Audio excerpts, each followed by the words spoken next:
you're not doing your job unless you're permanently attached to your phone. We're joined by the one and only Lauren Smith. Lauren, thank you so much for joining us today.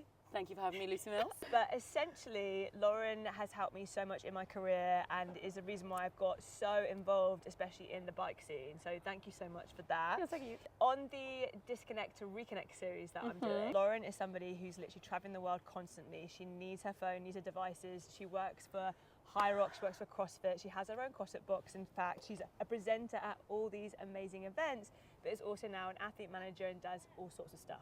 It's a busy old life.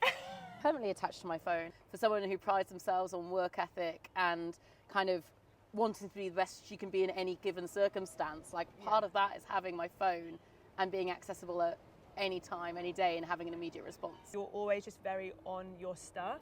How do you manage that in life? I mean, you're married, you're a dog mum. How do you disconnect? I think disconnecting is actually really hard. It's come up hugely in my relationship in the last year, because when I am at home, there is always a sense that I'm working towards the next trip away. I think originally it was all driven from the concern that I might miss an email coming in about a potential job. Yeah. I'm allowed to kind of release a bit of that anxiety. Now I've got a much more structured season ahead of me. If I'm permanently doing this, that's no way to treat your friends or your family or the people you care about. You know, you want to be present with them. I'm way more aware of that this year in particular, because I was away so much last year. Now I'm home, I want to be home. What I'm trying to do is to get people to realise the influence that they're having or the impact they have on younger people. You're massive in the fitness scene right now. So say for instance, a young athlete right now is really into their hobby, but there's also this pressure to be constantly uploading online and knowing what their idol is doing. That's quite a lot to comprehend, isn't it? But does that have a positive impact or a negative impact, do you think? Obviously, I look after a lot of elite athletes who are all trying to work this out at the moment. Social media comes with a huge amount of benefit from a commercial perspective. The constant uploading of their lives and sharing that with their people is allowing these athletes to not have to work. They are bringing in commercial sponsorships that are supporting them as athletes.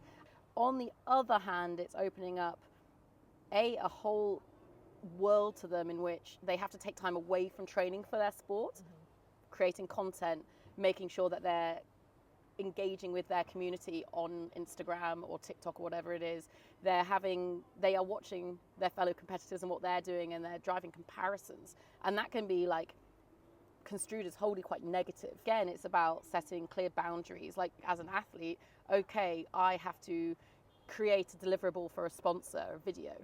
I'm blocking that in for 30 minutes on Monday morning. That's the time frame I'm allowing it. Then my phone's going away and I'm focusing on my day. We had a brief discussion about it earlier, approaching it like you would your athletic endeavors.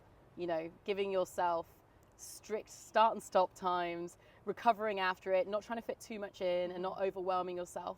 And not letting it build up either. And thank you very much for your time, Lauren. It's amazing to have this moment with you.